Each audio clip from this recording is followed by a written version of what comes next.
Welcome back to the Vanderpod, the page-turning and prolific podcast of Bandersnatch Books. We are a small press publisher of treasures found off the beaten path for lovers of all that is good, true, and beautiful. I'm Carolyn Claire Gibbons, and today I am talking with children's librarian Laura about the wonder of libraries. Laura, welcome to the Vanderpod. Thanks for having me, pal. Laura is a good friend of mine. We've known each other for a dozen or so years, and I've actually seen you through some of your journey to becoming a Yes. children's librarian.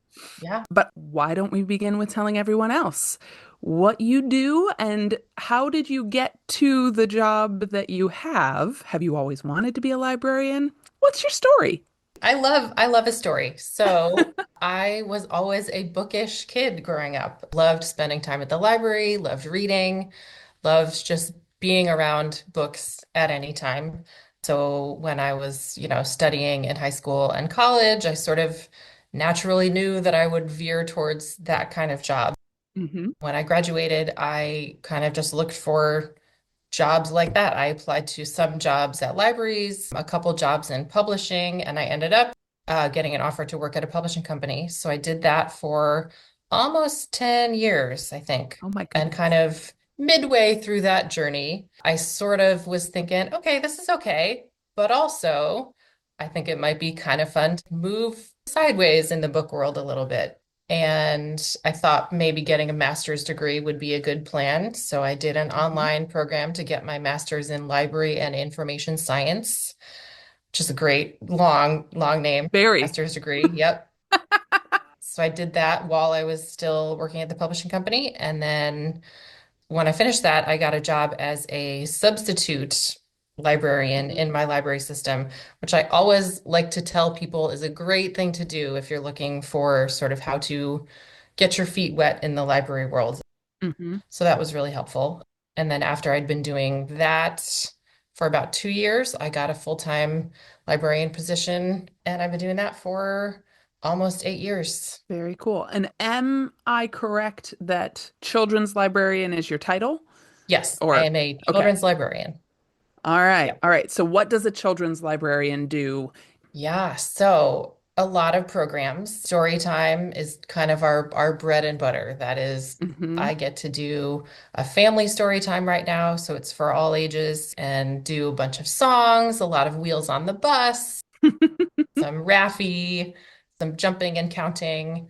We try to kind of include sneakily as many early literacy skills as possible, especially for baby story time, things with like finger dexterity, so you can get used to holding a pen and, Hmm.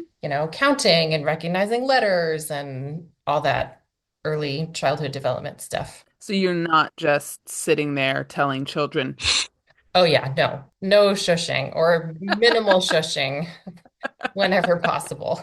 Little shushing. And then also, the fancy name for recommending books in library world is reader's advisory. oh, Anytime someone comes to the desk and, says, I don't know, I finished the Dogman book. What's another, or all the Dogman books? What's a great graphic novel that I should read next? Sometimes we get to answer questions like that, and that's the really fun part. That's yes, great. I love that. So I have wanted to have this conversation or one similar on our podcast, basically since we came up with the idea of a podcast. And the reason why is because there's this phenomenon that I've noticed when I am the primary order fulfillment Mhm. person for Bandersnatch. So when somebody orders on our website or on Amazon one of our books, I get to see where our books are going and all that sort of thing. So I vividly remember the first time I got an order that was from like a state and town that I had never heard of anyone living in. And I was like, oh my goodness, we made it. So exciting. But I find myself getting like unexplainably excited when I'm sending a book to a library. And it happened 3 times within a space of maybe 3 weeks. I got 3 different library orders and was like, oh, this is so cool. And I was like, why? Why is this more exciting to me? And as I assessed my own emotional response, I realized that I don't know what's going to happen with that book that goes to a library. And the possibility of whose hands a book could get into is so cool to me.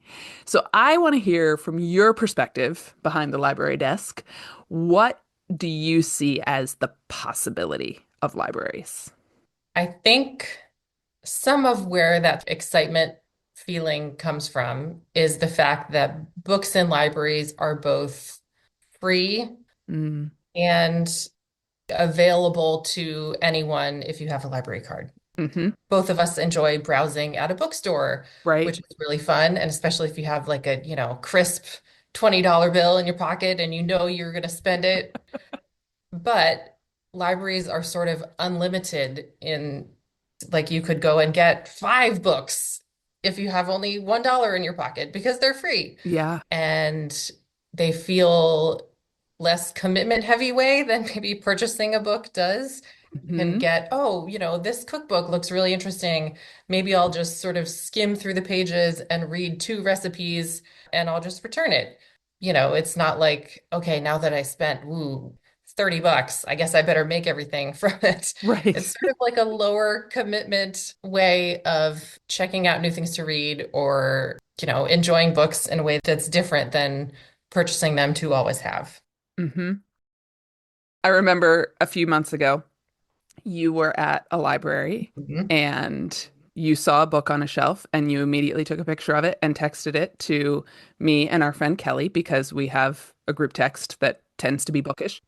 And you said, "Did you know that Richard Oh, Armitage wrote a yes, novel?" it And we did both went, happen. "What? Richard Armitage wrote a novel? He's an actor." And we all enjoy his film work and TV work. So we were all like, "What?" Then you discovered it also was available on Audible. And I wound up downloading the Audible and listening to it and enjoying that. And it was just one of those where, like, you had just seen this book Yeah, and it was and there. it was there and you Yep. shared it with us and we all got to enjoy it. And it was such a fun, like, probably not a book I would have necessarily automatically picked up in the first place, but it was an enjoyable, it's a book for grown-ups, guys, but it was an enjoyable book. And it was just such a fascinating, you're like, well, I'm at this meeting and I passed this shelf Yes. I haven't usually Yeah. passed. And didn't expect to see that there. When I discovered it was on Audible, I decided to listen to it, obviously, instead of reading it. If Richard Armitage is going to read you a book, Yes, but I do. haven't done it yet, so it was not Oh, foremost I in my have, mind. and it's worth listening Okay, to. great. So, I'll do that sometime. all right. So, how do libraries decide what books to carry?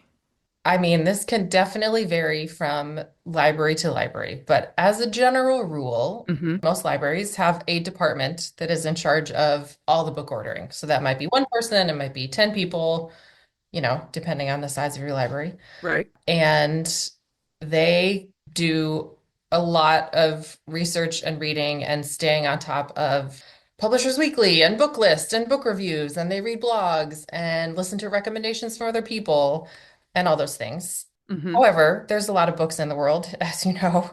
So that would be, just giant amounts of work. So most libraries, definitely bigger ones, have arrangements with book vendors and bigger publishers, kind of for like standing orders for some categories of things. So it would be like, my public library system is always going to purchase the next James Patterson book, the next Babysitter's Club graphic novel. That doesn't require sort of, oh, let me read the review of Hmm. this and make sure that it's what we want to purchase, because there's always going to be people who want to check those out. Right.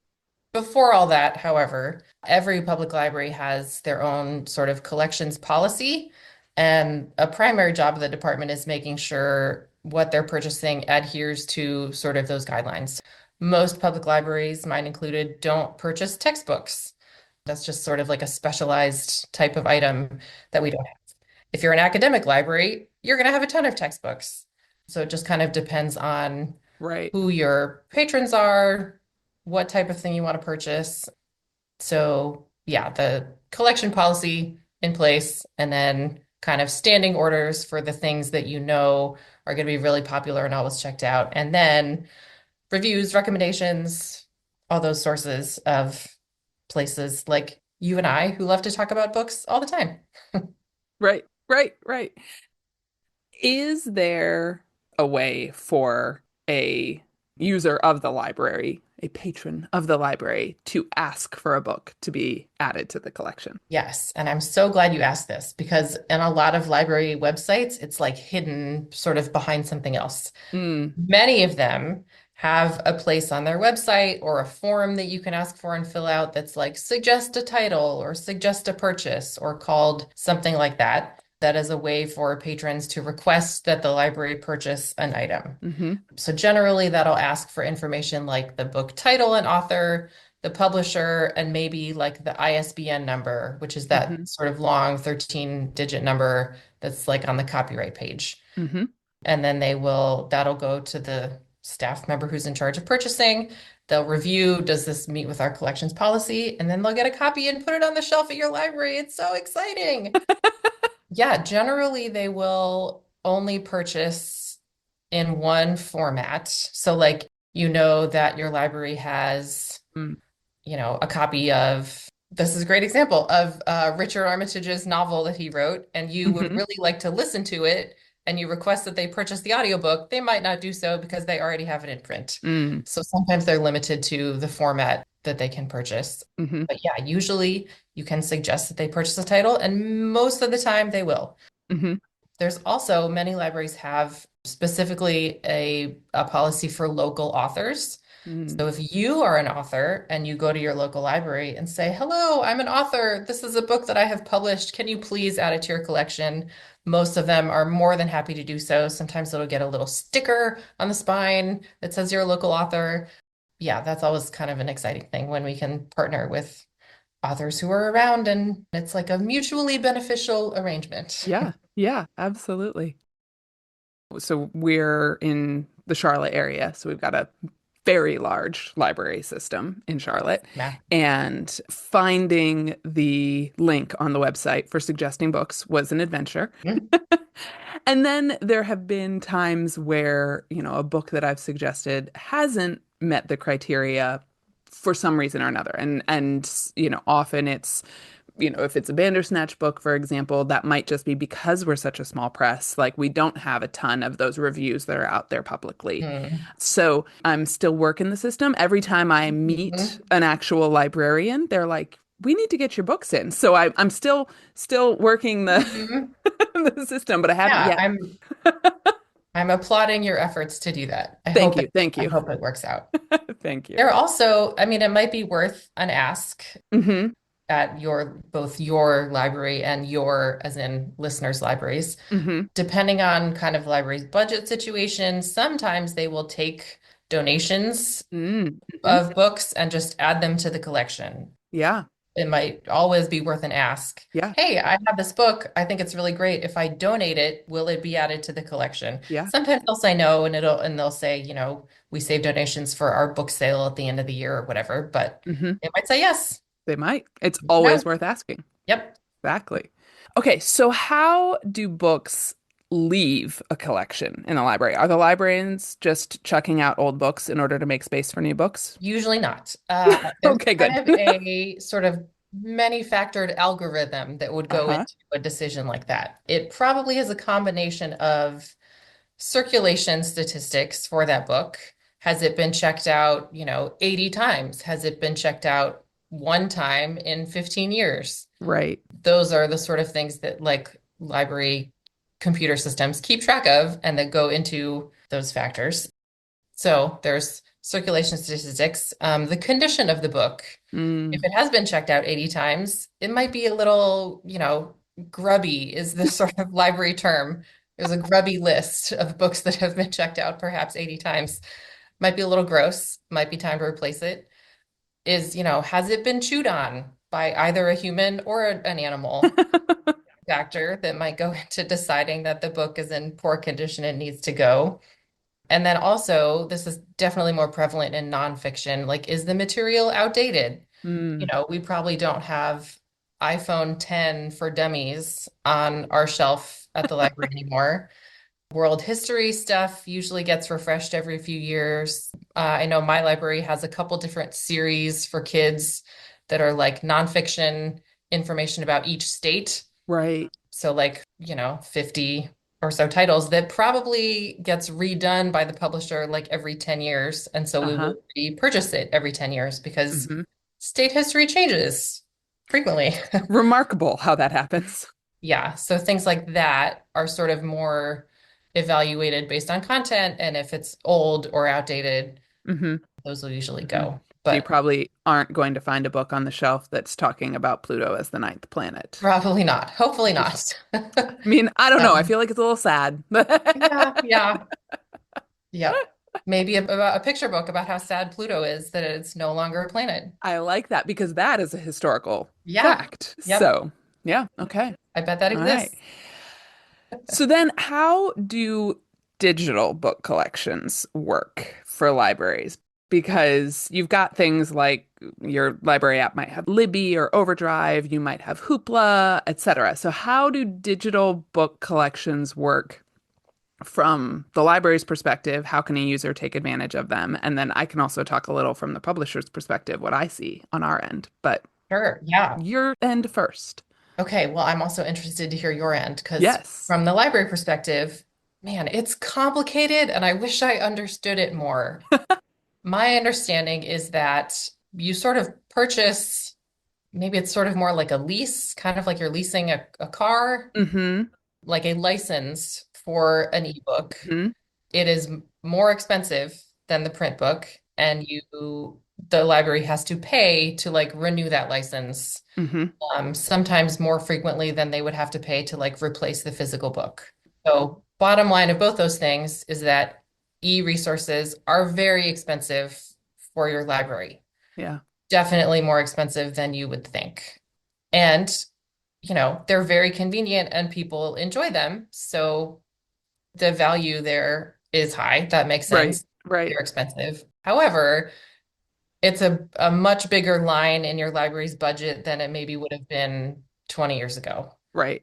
So, like, I know oftentimes library systems that maybe had more widespread availability for some of their e-resources are starting to limit that availability to just people in a certain zip code, or like if you could get Mm-hmm. a library card if you live in the town or the county. Now, you could probably still get a library card if you live in the town or the county, but only those who live in the town can use Hoopla or Right. something like that. Right. Yeah, so they're Yeah. great.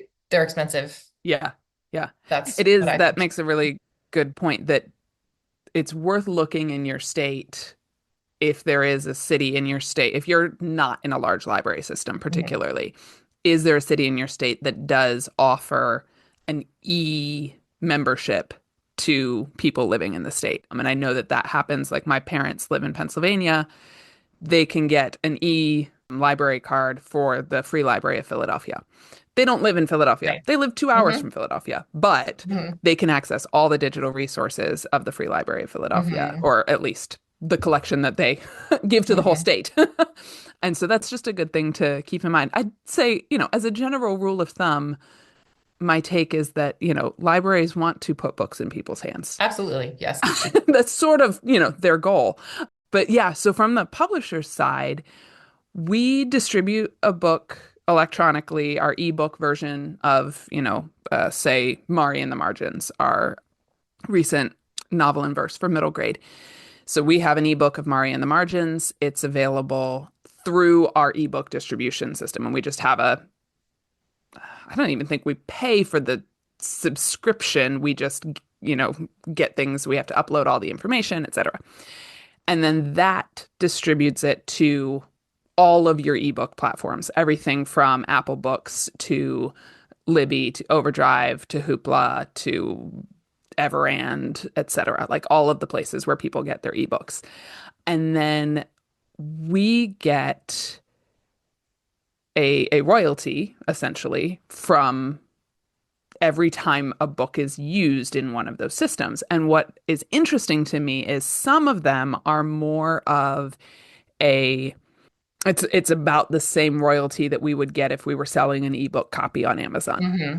It's as if somebody purchased the ebook. Hmm. And I think those tend to be the ones that on my Libby app, if I'm on there and I want an ebook that is not currently available, I have to put a hold on it. And it's like, how does that work? It's a digital resource, but Hmm. there are actually a limited number of copies of the ebook Hmm. available to the users of the library. So I'm presuming from the library's perspective, they're sending, they have purchased a number of licenses and Hmm. have a limited number of those licenses. So for those ones, as the publisher, like I said, we get approximately what we would get if somebody purchased it on Amazon as an ebook. For ones like Hoopla, there's a limit to the number of books I can check out in a given month, Hmm. but there's not a limit to how many people can be checking out the same book at the same time. Yes, they're always available. Yeah, they're always available and that sort of thing. Those ones, we get pennies for how Hmm. much, Hmm. like, so it's like usually less than $1 and it's like this tiny little rental fee essentially. It's just a really interesting and they add up because a lot of people can have the book out at once. But it is an interesting, system just to see how that works on the back end. And, it made us have to rethink how we do royalties on ebooks differently than how we do Hmm. royalties to our authors on print books because Hmm. sometimes we might be making 51 cents and sometimes we might be making 6.75 and you just don't Hmm. know. But yeah, it was an interesting seeing the back end. I had gathered a bit as a library user, but seeing the back end. And the other thing that always cracks me up with my Hoopla is there's my monthly limit. This is me as a user. There's Hmm. my monthly limit of how many I can check out in a given month. On top of that, there is a daily checkout limit for the entire anybody in the library to check out because Okay. there's been more than once where it's been like 9:30, 10 o'clock at night, and I'm like, oh, I'd like to check out this book.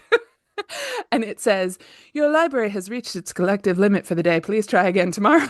Oh, that's so funny. I've never seen that one. And so, Huh. and I think that's like you said, it's one of the ways that the library has to like Hmm. limit, how much they are spending on Hoopla. Hmm. But it cracks me up. And there have been a couple of times where there's been something that I'm like, oh, I want to start reading that at bedtime tonight, but Hmm. I need to remember to check it out Uh-huh. before dinner, or whatever the timeline is. So just the Funny. back end of that is a whole wild system. And Yeah. I think it's a good point that you made that it's a larger portion of a library's budget than I would have expected it to be. Hmm.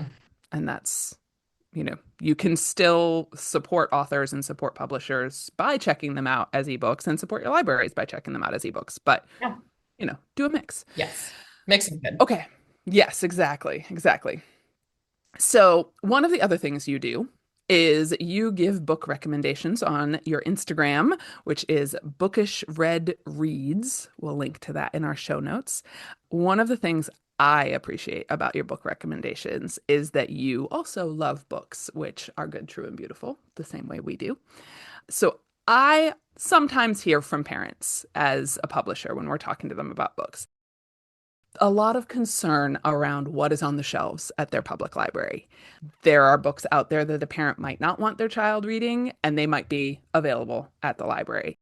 So, as a librarian who loves good, true, and beautiful books, how do you navigate that space? And it's a complicated space of what's available at my public library. And then how would you encourage parents to be navigating that space? Yeah, this is such a big question, and I think about it all the time. There's sort of two sides to that answer. As a librarian, I acknowledge and recognize that the public library is for the entire public community. Mhm. That includes, people from all sides of the political aisle, people from any religion, people who would read stuff that I would definitely not read, people Mhm. who would read exactly the same type of thing that I would read. Yeah, the library exists to serve the whole community, and therefore things are going to be on the shelf to serve the whole community, even those people who would read things that I wouldn't read or wouldn't recommend. Mhm. And that's the nature of the institution. That's why it exists. That's, sort of definitional. I don't think Mhm. that's a word, but I like it. foundational. It's foundational to its existence. So I don't think that's going to change. As someone who loves books that are good, true, and beautiful and wants people to read them, I think the way that I would encourage parents is first of all to say read to and with your kids all the Mm-hmm. time. I Mm-hmm. think starting when they're young, reading as a family culture, I think is key to later conversations about reading when questions come up. So when you're reading picture books, you can talk about, oh, that was so funny. Oh, I love that character. Oh, I don't know about the choice that this character made. How does this book make you feel? Just creating a dialogue around books, even when they're young, so that books become something that can be talked about and discussed and disliked or liked, helps there be an open atmosphere for talking about bigger issues that maybe are liked or disliked in books when they're older. From my own experience, I always think about when I was, I don't know, maybe in second or third grade. It's a blur. I read the book Tuck Everlasting by Mm-hmm. Natalie Babbitt. Mm-hmm. Classic, so great. And there is a spoiler for Tuck Everlasting is incoming in case you haven't read it. Key plot point is that there's a family in the book who has eternal life because of this spring that they all drank from, I don't even know, 80 years before the main events of the book take place. Mm-hmm. And I was pretty uncomfortable with that concept. I sort of thought, I don't know about this. And so what I did was went to my mom and said, "Hey, these people, they're living forever. What's up with that?" And we just had a conversation about it. And I think I would not have done that if I hadn't grown up in a household where it was common to talk about things that we were Mm-hmm. reading and have questions about them.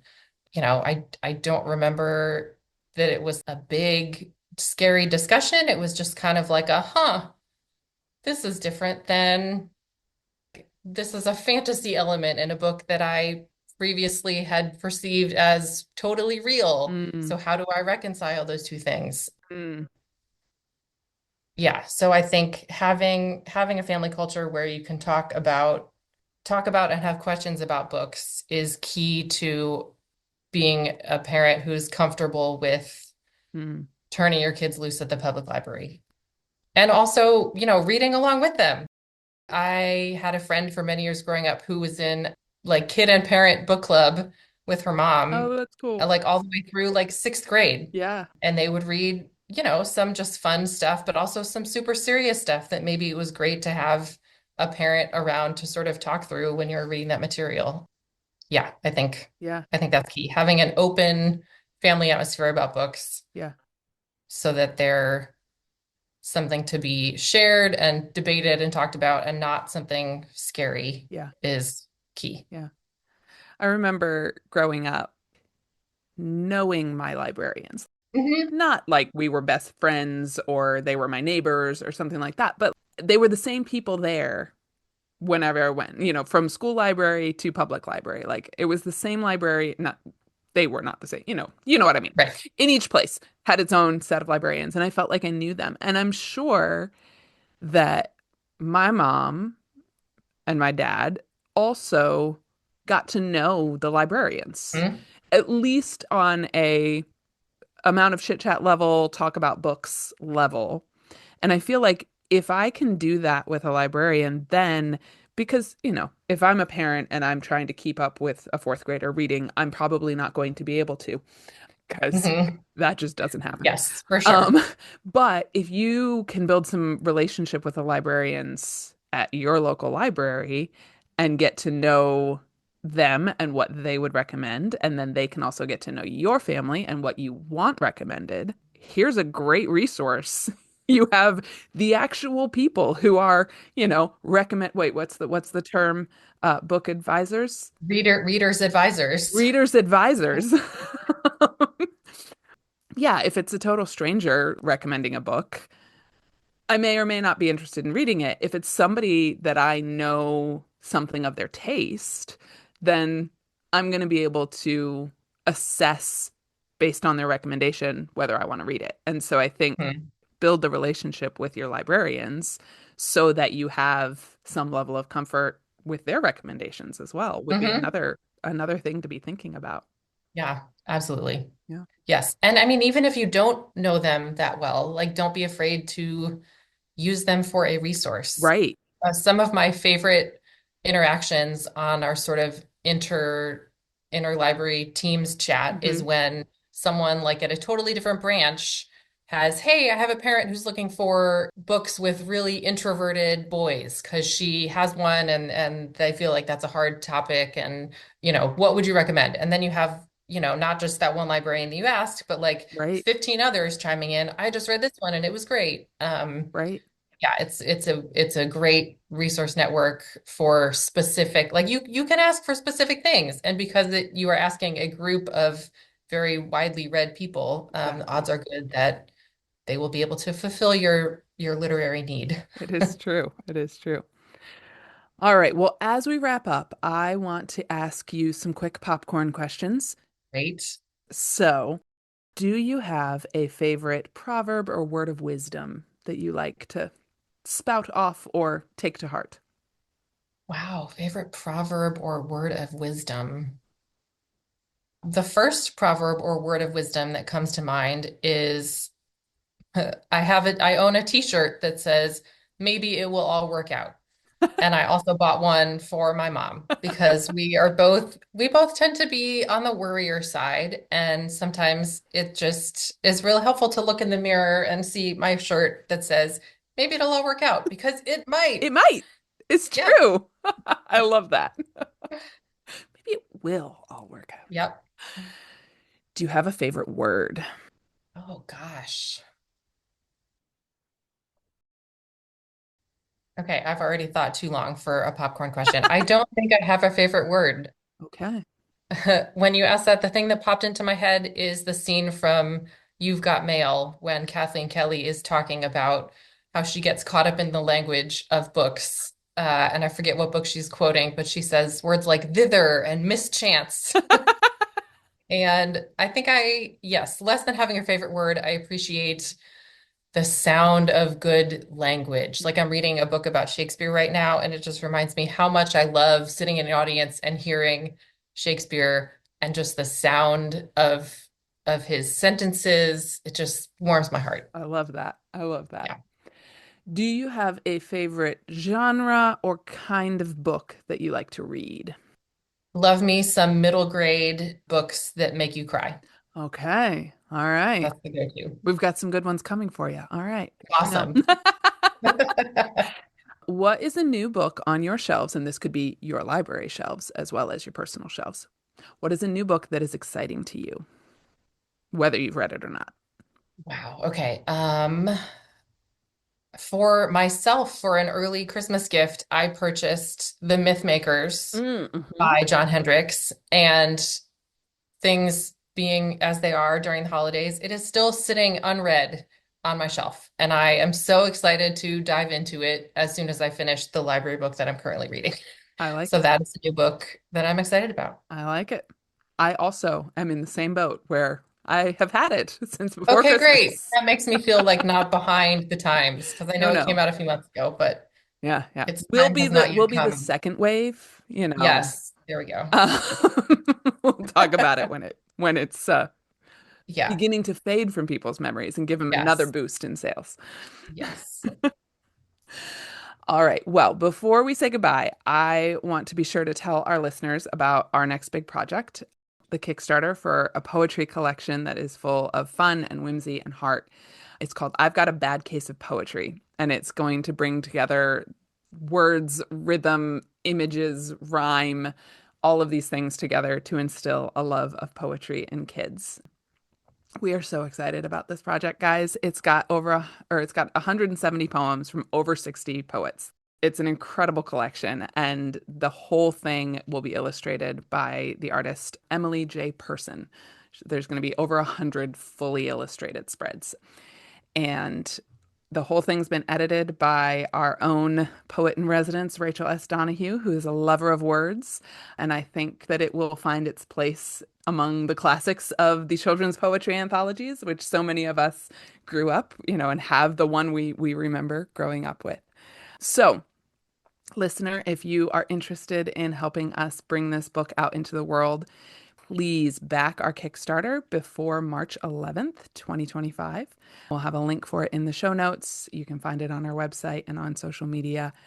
I can't wait to see this book out in the world, in It's a great libraries. title. Isn't it a great title? Yeah. It's the title of one of Rachel's poems in the book, and it's a pretty great poem too. So it's a lot of fun. Well, we're going to wrap it up here today, but I just want our listeners to be thinking about their wanderings, perhaps in a library, where they might find bookish treasures as they wander off the beaten path. Thanks for listening in to our conversation today on the Banderpod. We hope you'll check out our full catalog at bandersnatchbooks.com.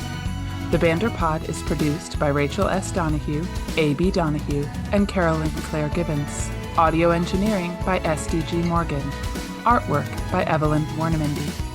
Many thanks to our friend Chris Slayton of Son of Laughter for our theme song, Cricket in a Jar. Find links and more in the show notes.